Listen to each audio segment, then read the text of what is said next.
L'investissement responsable est une matière très évolutive.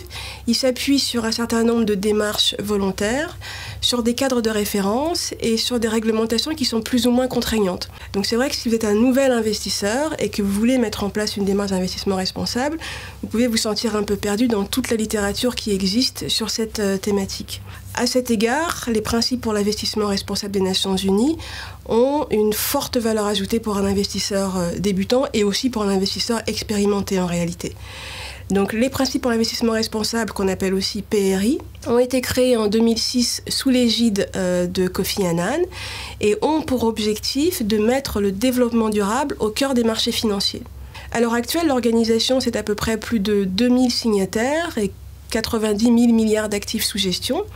Et elle fournit aux investisseurs un certain nombre d'outils, soit des lignes directrices, des cadres de référence, des études de cas, qui leur permettent de mieux comprendre ce que c'est que l'investissement responsable, de comprendre leur propre cadre réglementaire, puisque on n'a pas les mêmes conditions selon qu'on est en France, aux États-Unis ou ailleurs, et donc de fait de mettre en place leur démarche d'investissement, donc rédiger leur charte d'investissement responsable, mettre en place le procédé qui va leur permettre de sélectionner les gérants qui seront en capacité d'intégrer les critères environnementaux, sociaux et de gouvernance dans la décision d'investissement, et au-delà de ça, réellement de se saisir de toutes les actions possible pour un investisseur d'être responsable, à savoir par exemple dialoguer avec les entreprises pour les encourager à améliorer leurs pratiques environnementales et sociales. Donc ça va être, on dirait, au niveau international. La France n'est pas en reste. En réalité, même la France a un certain leadership sur ces thématiques, avec l'article 173 dans la loi de transition écologique et énergétique pour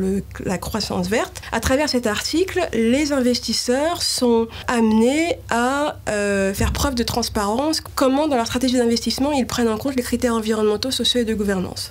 Par ailleurs, la France est dotée de 4 labels, 2 labels publics, le label Investissement socialement responsable, label ISR, et le label Tech pour la transition écologique, énergétique et le climat, et 2 labels privés, le label financier, le label CIES. Au niveau européen, il y a aussi une forte mobilisation de l'Union européenne. L'Union européenne a annoncé au printemps dernier un plan d'action pour la finance verte qui emporte différents travaux. Citons par exemple actuellement des travaux qui ont pour objectif de créer un écolabel européen.